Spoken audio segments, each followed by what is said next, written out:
Attila Dobai. I'm the head of strategy and innovation for the Budget Truck Rental Group, which is a subsidiary of Avis Budget Group. What we're going to cover today is setting up for success, the core tenets of continuous business transformation, the do-its method, and a real-world example of this. So how did we actually do this within the truck rental division? So setting up for success. Here, in organizations really of any size, we face the challenge of linking strategic vision and execution. Estimates that I've seen say roughly 8% of companies are good at both vision and execution. So this is definitely a problem in just about any company. Companies tend to be good at either strategy vision or strategy execution. So how do we go about bridging that gap? I served 8 years in the United States Marines. One of the ways that we were able to do something very similar in the United States Marine Corps is we had a philosophy of centralized command and decentralized control. What this means is that the overall vision for what we were trying to accomplish was very centralized. We all knew the major goals that we were trying to accomplish, but it was decentralized control. People in the field had the ability to adjust and adapt in real time to real events. Simon Sinek talks about, imagine somebody with a box on their head and all they could see is backwards. And you ask them to walk across the room in a straight line. Well, if there's no obstacles, they could probably do it. But what happens if we put a chair in the way?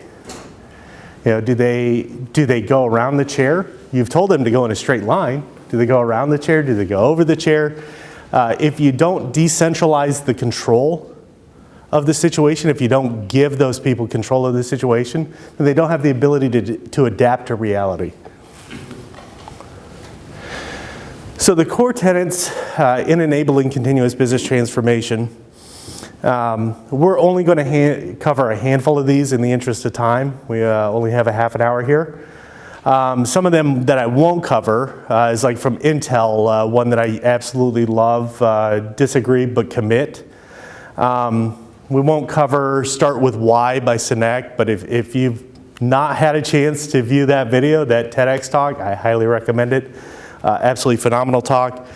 We won't dig into agility, though it's absolutely important to the continuous business transformation method. So what's wrong with how we view transformation today? The first core tenet that we have is that business transformation is continuous. Oftentimes we tend to think of transformation like a butterfly. It's going from a caterpillar and then boom, it's a butterfly, because that's what we see.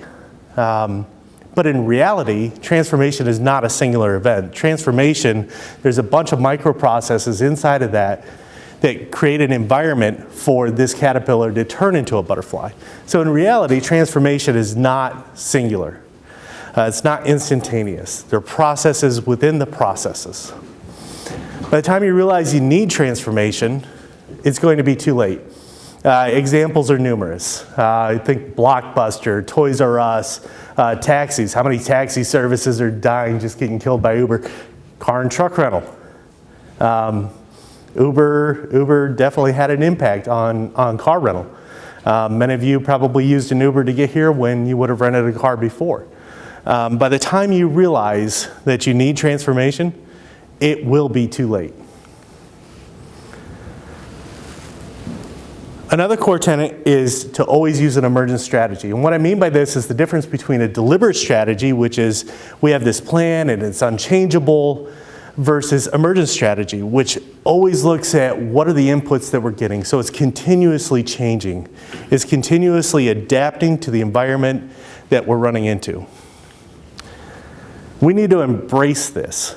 A deliberate strategy is no longer providing us safety. It used to be that incumbents could execute a deliberate strategy and rely upon the barriers to entry to prevent other companies from disrupting them. And the reality is today that just does not work. The deliberate strategies no longer provide us with a source of comfort.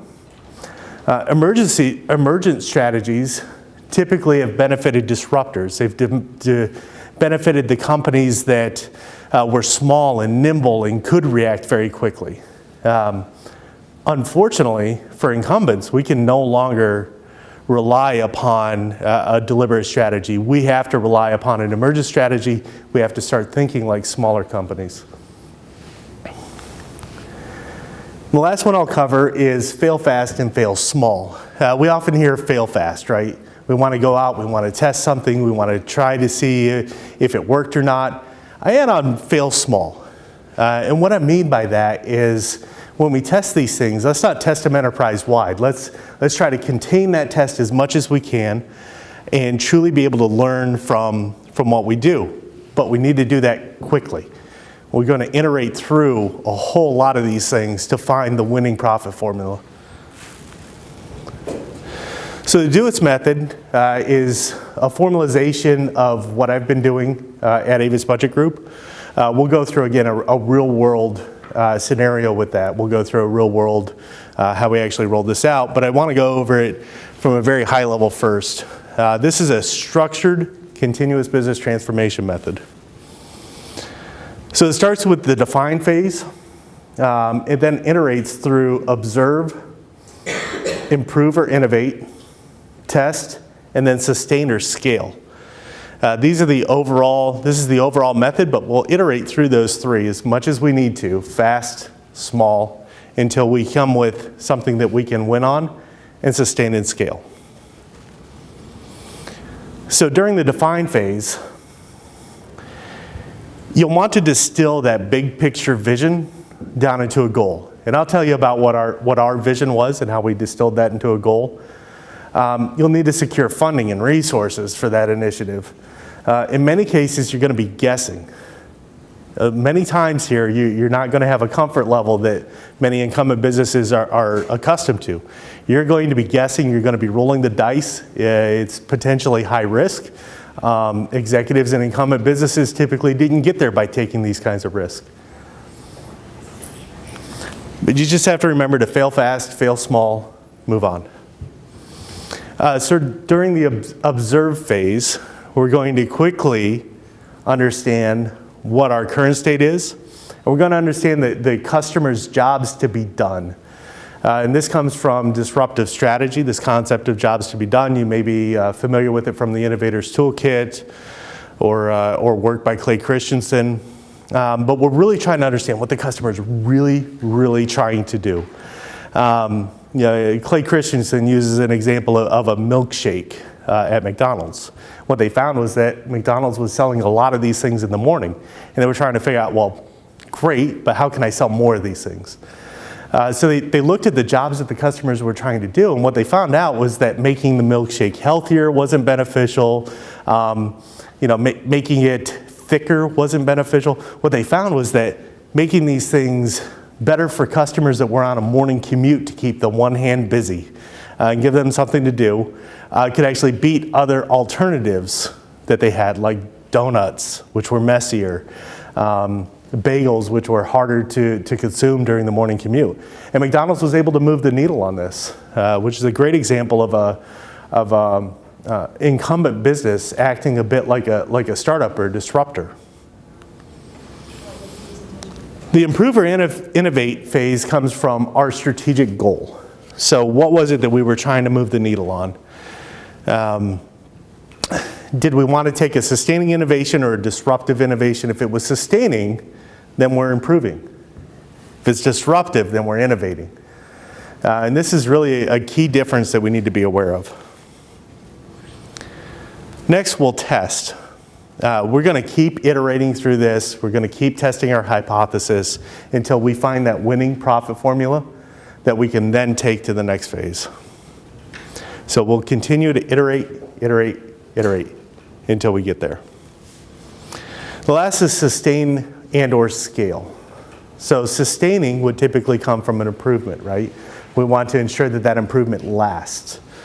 Scaling typically will come from an innovation. So once we figured out the fast and small solution that got us to a profit formula that we knew to be a winner, Now we need to scale that thing rapidly. We need to forego profits in favor of rapid growth so that we can stay ahead of our competitors.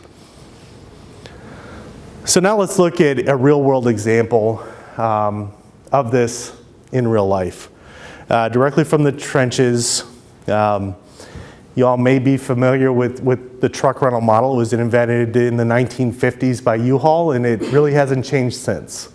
All of the competitors use roughly a copy of U-Haul's methodology.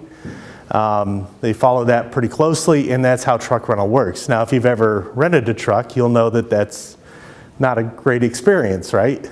It takes a while. It's fairly slow, cumbersome. You're working with people. So at Avis Budget Group, we were tasked with reinventing the truck rental model. And this was in support of our vision in which we believe that the entire mobility space will be changing very dramatically over the next 10 years. We believe mobility will not exist the way it does today in 10 years. We may not even recognize it. So we've decided that we're in a good strategic position in that we can actually act like a startup at Budget Truck Rental and disrupt the truck rental industry. Now, typically, if you follow Christensen, you'll know that the prevailing thought is that you can't disrupt from within. You can't disrupt from within your own company. You need to disrupt from outside. We're challenging that belief. We're challenging it, and we're trying to disrupt an entire industry from within our own organization. So we've come up with a self-service truck rental. This has actually been piloted right here in the Orlando area. So we have 13 locations with 49 trucks. These are completely self-service, so there is no counter agent. There is no nobody to get a key from. The keys are already inside the truck. They're absolutely fast. So if you went from, hey, I took an Uber to Walmart and I want to pick up a big screen TV, to how do I get this thing home? Literally 2 to 3 minutes, facial recognition works, matches with your driver's license, marries up your insurance information, and you're in a truck. Now the great thing about the technology was that even if you break the window of the truck, take the key out of the unlocked glove box, you still can't start the truck. So we solved for that.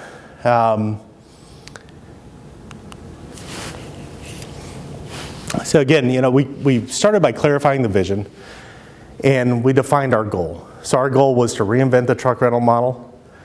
We set about doing that with a very streamlined process. We listened to our customers. The things that they don't like are going to a rental counter, taking a half an hour or more to go from showing up to getting in a truck. We distilled those down into key actionable items, and that was during the define phase. We also secured funding, resources for the initiative so that we could actually implement.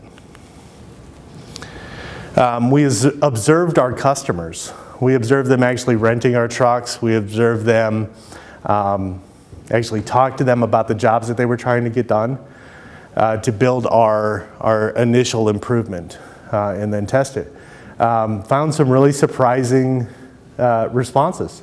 One of our initial philosophies or initial hypothesis was that this would be a product that was used by consumers. We didn't necessarily believe that there would be a large commercial application for this product. Feedback that we got from customers was actually favorable for commercial. It surprised us. So this project, again, was an innovation project. We decided to take a disruptive innovation strategy, an emergence strategy, so that we could roll this out. So again, in an emergence strategy, we are constantly looking for feedback from our customers to let us know how we need to pivot, how we need to change until we find that winning combination that brings us a profit. And again, we test. We're constantly iterating through this. We're testing. So we'll build a hypothesis. Do we have a customer? Does the technology work? Can the operations support it? And we'll test. Were we successful or not? And constantly pivot, constantly iterate through this again until we find that winning profit formula. Once we do, we're going to scale. Now, you may wonder, hey, have you guys actually done this yet? Have you found that winning profit formula? And I'll tell you that we have not yet. We'll keep running this minimal viable product here in the Orlando market until we can figure out how to profit from this, and then we're going to grow very rapidly with it. So that covers what I wanted to cover during this segment, and I'd like to open it up for questions and answers. Yes? Disruption in the car rental market. Yes. With Uber coming in, how do you strategize to handle that kind of disruption? Yeah, that's a great question. So how do we handle disruption from companies like Uber? I see Uber really more disrupting taxi cabs than car rental.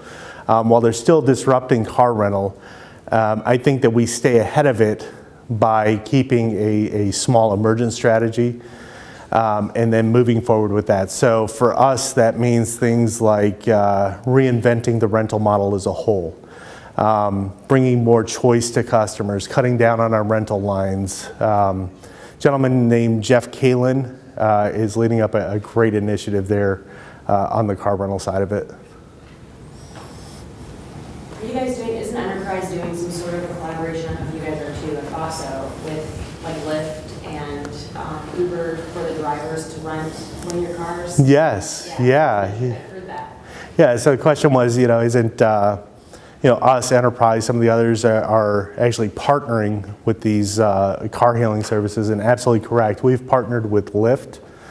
I believe one of our partners is partnered with Uber. But yeah, we absolutely rent cars to drivers who otherwise could not qualify or do not have their own vehicle, so that they can now drive for these car hailing services.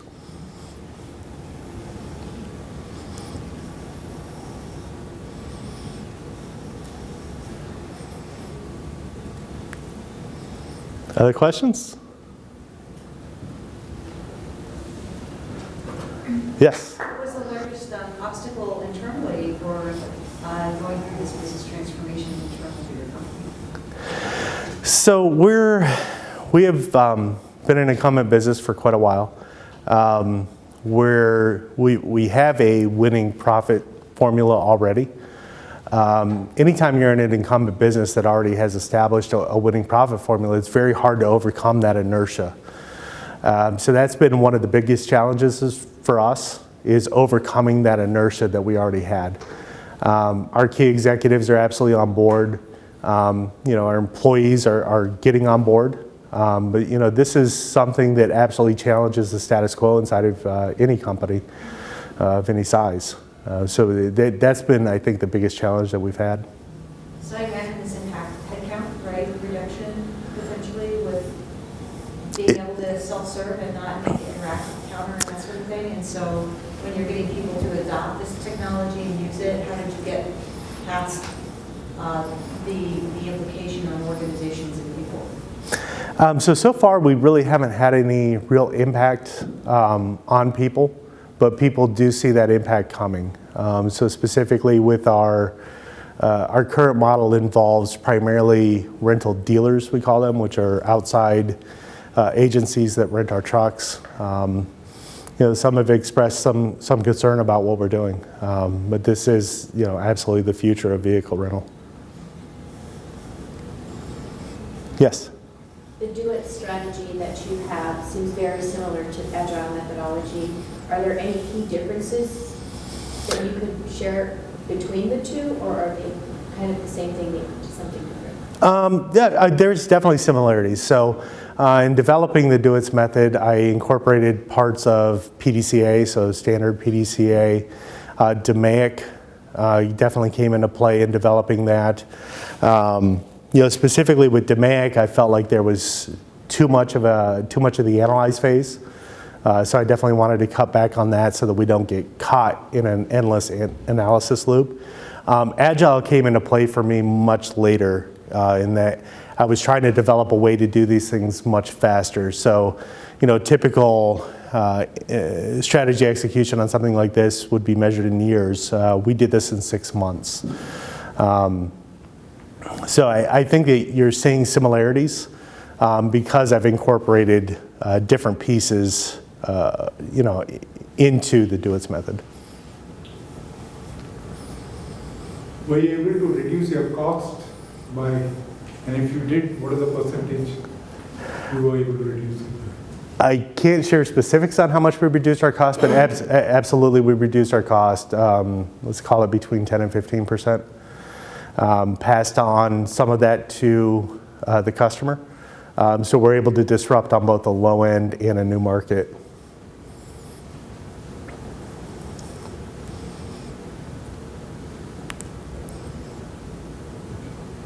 All right, any other questions?